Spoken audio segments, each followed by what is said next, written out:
umukongomani afite umunwa nk'uwundi ubu en fait anovuga yuko ari we yariyumvise wiyumvise muzomubona ndazi bizomujena ari umuntu yagombye kuntwara novuga yuko kuntwara company kubera iki wakoresheje Désir utakoresheje CD ubwo nako gukoresha Simone plutôt cyangwa ngakoresha Irike urumva nahisemo gusa gukoresha Désir jewe Désir ndababwiye karibu muri umuziki wacu wamarira mu myaka ndirinze natongo mfise n'umuduga umugore ni wawe namwe muramuzi ko biri kose Belena mimi namjua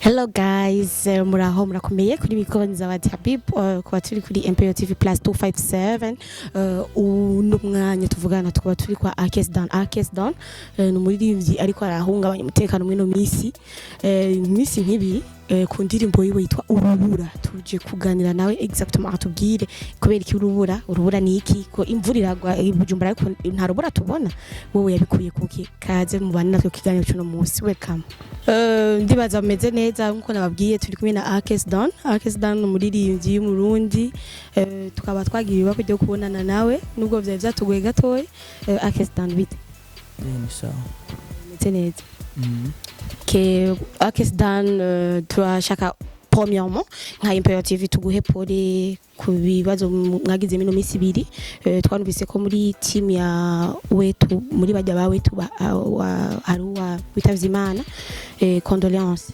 merci byarashitse urumva niyo nzira yo mu mwese ngaho kuyisi ku bantu batazi Akes Don donc bazi wetu bakamenya na Akes Don mufitanye irihe sano mwebwe babiri wetu donc novuga yuko ari muri wakawaka management ari muri management yacu urumva nuko none ni giki cyagupushije kuva mu muziki ukaca wunga na comedy no jesse nkina comedy twarumvise ko donc urabikombina hamwe ni giki cyagupushije je nkina comedy oya murakorana byose donc warabikombinye warabivanze byose kandi twari tukumenyereye mu muziki nk'ubu unye bivanye n'uburyo no wamfise nkavuga ati ndakeneye kugira equipe kino umupira w'amaguru bisigwa ko naje nabandi umujwera bisigwa ko bidashoboka iyo ni business if you doing business nturinda kuraba ngo what is this ibi ni biki no Okay, sawa turumva ko arakazi kawe ni business yawe.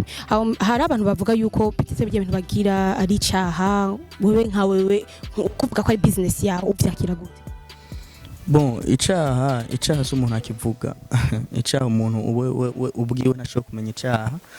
Kiretse yuko hari ibintu usanga byanditse muri Bible canke mu bitabo byose by'amadini bibujijwe bifatwa nk'ivyaha ariko tugiye kuraba kandi mu yindi nzira ivyaha ni ikintu novuga uko umuntu wenyene ubwiwe ni ikintu kirengeye ubwenge bw'umuntu udashobora gupfa gutahura parce que ugiye gukurikirana intumwa za kera ba Sauli ivyo bagira abandi me ugasanga ba Daudi ugasanga babigira bayaga n'Imana kandi ari intumwa z'Imana urumva uno munsi bikitwa ivyaha urunzi kugira ukamengo wamenje umva icaha si vyiza kushije umuntu surtout mu bintu vy'Imana hari abantu bavuga yuko bwa mbere kweri Wakalight kugeza no munsi iracari kuri hit yarigeze guhitinga cyane hama mu nyuma irahora mu gihe Landry promoter yavuyemo hama bashavuga yuko waciye ushaka donc yo business ko wamaze gutoka kwa business deje wacuja muri yo business yo gukorana na bajya ba wetu donc wabikoze kugira ngo ngusubire uzamuke est-ce que niko biri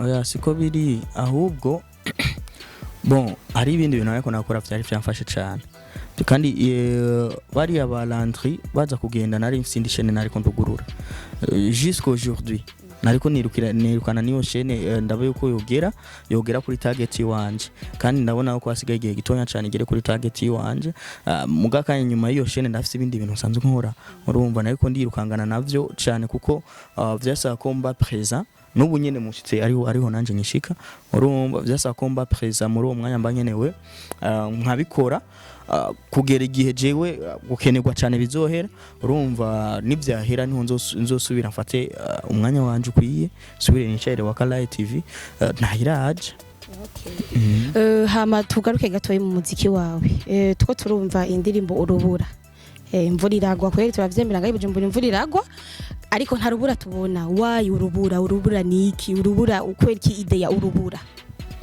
Bon, urubura agombye kuvuga donc sinagombye gusigura urubura rujya rugwanye n'urubura rujya rugwa. Oya, ahubwo nagombye gufata yuko urabona iyo haje urubura nta bantu bagwitega. Urabibona nta bantu bagwitega. Rero uri kurumviriza sanse y'ijya ndirimbo ni iki n'ugo rubura mvuze yuko atabantu bagwitega ucuvyumva byo nagombye gushika ko ivyo ari byo. Okay. Generally nifuje yuko twosigura verse par verse y'ijya ndirimbo. Sinzi ko vyo kunda ko ngira tanu umuziki kugira ngo dusigurire basi umajambo make y'ijya ndirimbo. Nta kibazo. Okay, thank you so much. Mbwira ndirimbo irasiguritse. Sha hari kirundi kigoye. Hari kirundi kigoye Akes. Twashaka duma udusiguriye kwera abarundi tuva bavimbo abava hehe, so biragoye gutahura. Nta kibazo, wait gato tugire kugira ngo tugire ico dutahuye twese kuko ya ndirimbo yari abantu yateye amakenga. Akes asigaririmba ibintu bigoye.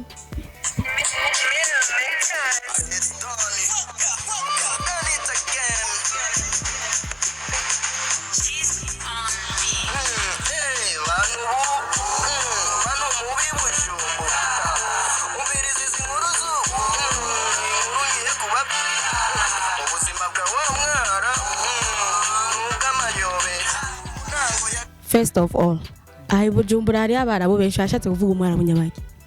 Bon, abarabu uvuze abarabu bwoko nyabaki. Uvuze ngo bwa buzima bwa wa mwarabu. Nashaka kukwita umwarabu. Mimi ko noire baba. None n'abarabu baba Afrika bahaba. Oh yeah, ubuzima bwa mwarabu Egypt iri hehe? Iri muri Afrika. Okay. Urumva navuze ngene ubuzima bw'umwarabu nyene umwarabu ni sikuvuga ngo ni umwarabu wo muri Egypt cyangwa no umuntu afite inzobe tu. Donc ubone kubivona. Ntaco gatubandanye.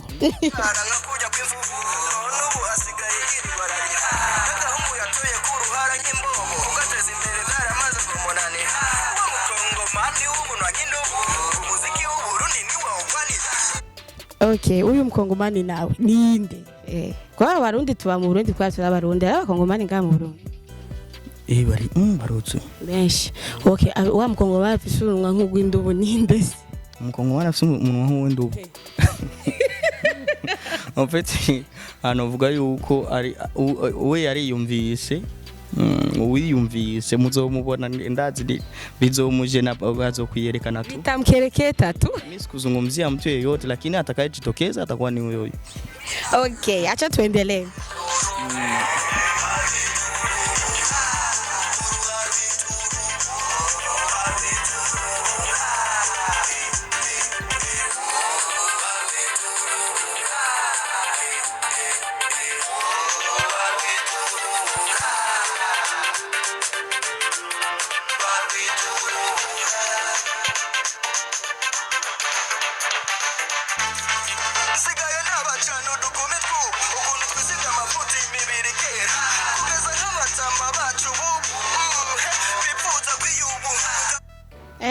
Hapo abatama bacu abatama uzi bashaka kwiyubura kandi barashaje deja washatse kuvuga iki? Bon, nararimvye tu parce que urabona abakobwa bubu kuntu bisiga bagasa neza urumva. Donc twisiga kubera abatama. Yeah, sinavuze ko mwisiga kubera abatama ahubwo navuze ko abatama ari bo baca bifuza kwiyubura. Okay, sawa je ndiko ndagutahura.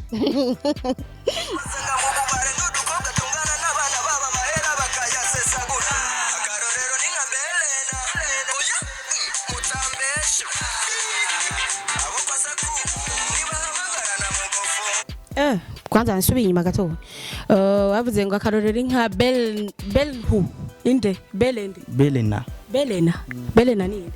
Oya navuze ko nyene Belena. Donc ba Belena nibo bisiga kugira babatama bace biyumvira kwiyubura. Navuze numwe naririmbye si bose. Umwe ari yizi. Namwe muramuzi ko biri kose. Belena, mimi namjua.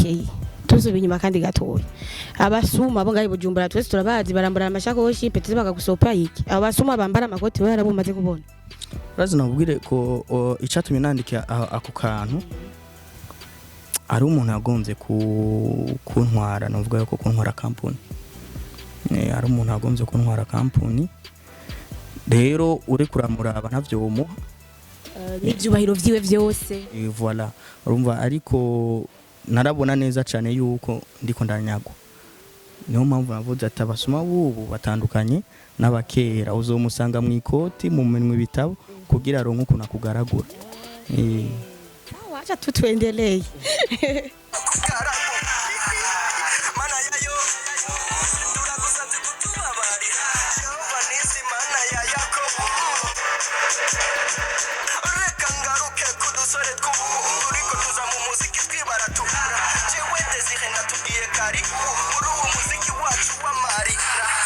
Okay, peut-être reka dufungire kuri tuno dusore tumaze imisi twiparapo tuko dusore twari twande twipara turagabasha mu muziki mwino misi en fait aho just nagonze kuvuga cyane cyane utwo dusore nuko utayumvirije yose cyane cyane nagonze kuvuga aba promoter nuko wabibona aba promoter ugasanga umupromoter araje